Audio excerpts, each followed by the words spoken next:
Bueno, pues ya he podido ver Ant-Man and the Wasp, Quantumania, gracias a que vivo en Australia y aquí ya se ha estrenado. ¿Me ha gustado? Me ha gustado. La crítica especializada viene poniéndola muy mal estos días y tenía miedo de encontrarme un producto tan malo como lo fue la segunda entrega, que esa sí que estaría en mi top 3 peores películas del UCM seguro. Esta, sin embargo, tiene determinadas cosas que la lastran, pero en conjunto está bien e introduce bastante bien todo lo que está por venir. Se siente tanto la amenaza real que es Kang ya en esta película para sus protagonistas como la amenaza que va a ser para todo el UCM. No entiendo la verdad porque ahora mismo, momento en el que estoy grabando esto, la película tiene un 54% en Rotten Tomatoes. Pero bueno, vamos por partes.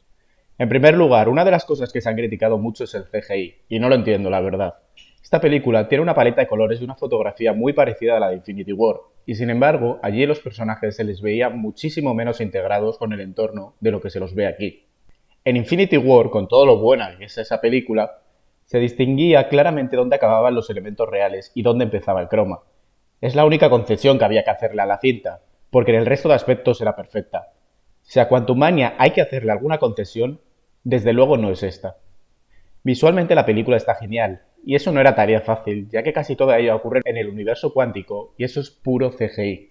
Pero yo diría que, gracias a más que una eficiente iluminación, esto se ha conseguido muy bien. Sobre la trama, en la primera parte de la peli, tal y como hemos visto en los trailers, Scott es un hombre feliz. Es un vengador, ha hecho mucho dinero y la gente le aclama por la calle. Hasta ahí nada nuevo. Pero en esta primera parte ya nos presentan que la moralidad de Scott y de su hija Cassie se está distanciando. Pues ella tiene esas ganas propias de la juventud de querer cambiar el mundo y de querer luchar contra cada pequeña injusticia. Mientras que él solo quiere aprovechar el rédito que le ha dado salvar al mundo y disfrutar de la vida junto a ella y a Hope.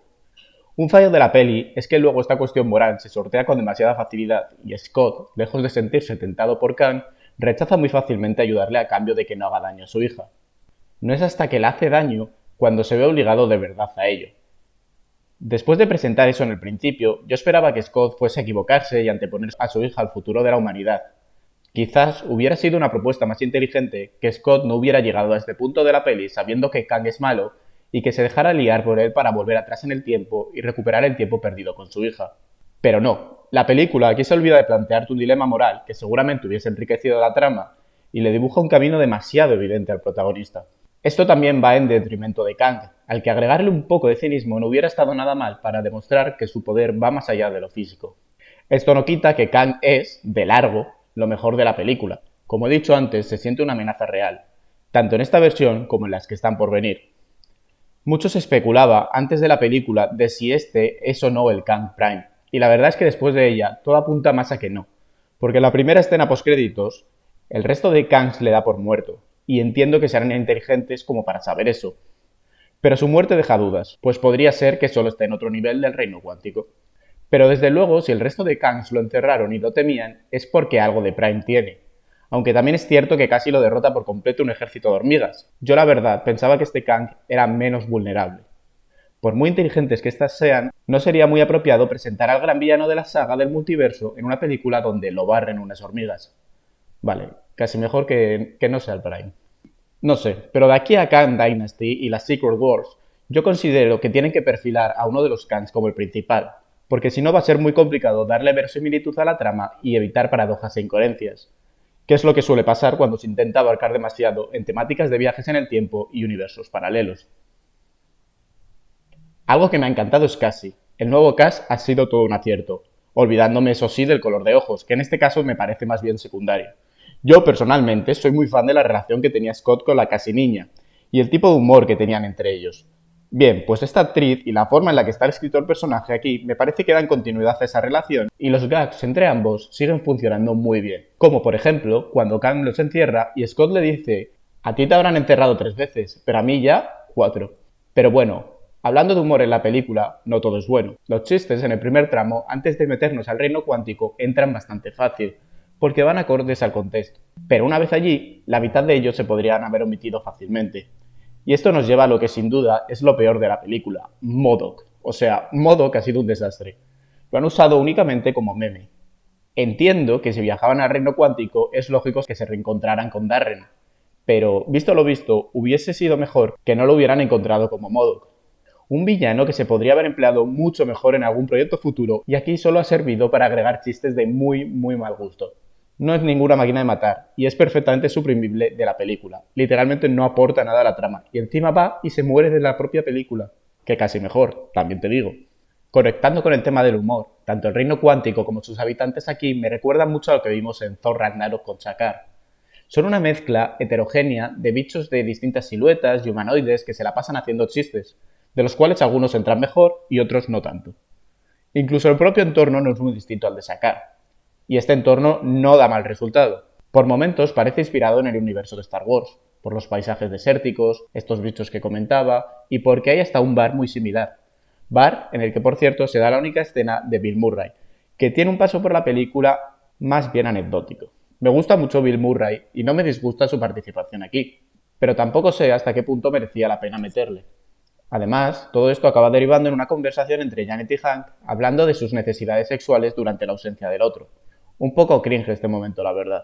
Sobre Hope, la verdad es que está relevada el papel de sidekick y tampoco es necesariamente malo. Al final, en lo que pretendía incidir la cinta era en la relación de Scott con su hija y eso la dejaba un poco fuera esta vez. Más teniendo en cuenta que en paralelo había que narrar lo de Janet y Hank, lo de Hank con Scott y lo de Hank con Janet.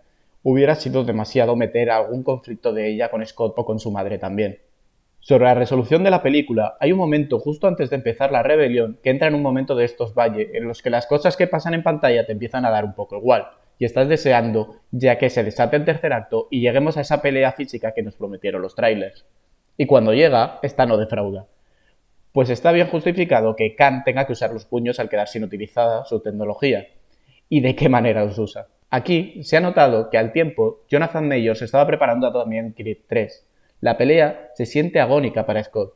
Quizás no al nivel de las peleas finales del Spider-Man de Tobey Maguire, por ejemplo, pero sí hace sentir lástima, angustia e impotencia por el personaje. Bien es cierto que en esta película hubiera encajado bien un final dramático en el cual alguno de los protagonistas muera para dar mayor magnitud a Kang y crear más sensación de que el UCM está siendo comprometido. Pero bueno, ya sabemos que a Marvel Studios le cuesta mucho ejecutar este tipo de cuestiones. Y sí, MODOK muere, pero ni el personaje ni su muerte son precisamente dramáticos. Hace chistes hasta su último aliento el cabrón. Por cierto, lo he leído por ahí y esto es verdad. En las postcréditos de Ant-Man y la avispa, Janet no puso ningún tipo de problema, más bien lo contrario, en que Scott viajase al mundo cuántico en la furgoneta. Me parece un error menor, porque al fin y al cabo, en aquel entonces no tenían ni idea de qué iban a plantear hacer de cara a esta nueva saga. Pero cabe señalarlo, también esto nos da una óptica de que Marvel Studios tampoco prepara las cosas con tantísimo tiempo como la gente cree. Me parecía irreal pensar por aquella época que supieran lo que iban a hacer al día de hoy, y en efecto aquí se demuestra que lo era. Y hablando de escenas postcréditos, toca ahora hablar de las de Ant-Man Quantumania.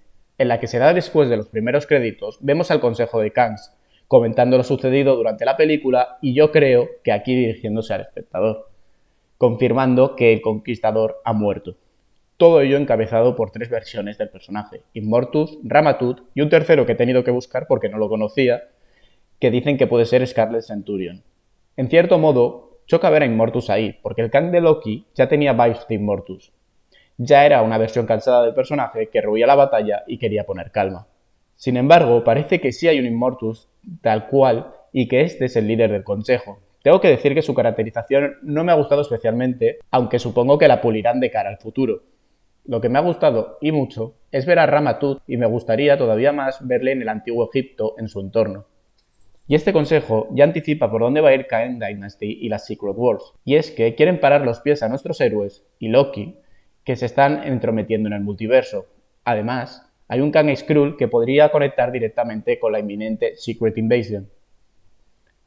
La segunda escena, ya después de ver todo el textazo de los créditos finales, hypea tanto como la primera.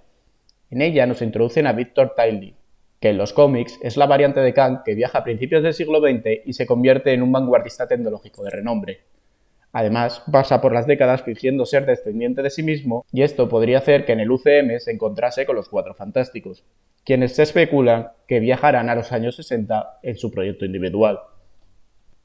Un proyecto del que, por cierto, ha dicho Kevin Feige que tendremos novedades pronto. De hecho, ya han salido varias filtraciones al respecto del cast que tendrá la película. Así que muy seguramente haga un vídeo sobre ello cuando se libere toda esta nueva información que promete Feige, porque es uno de los próximos proyectos que más me ilusiona antes de las Secret Wars.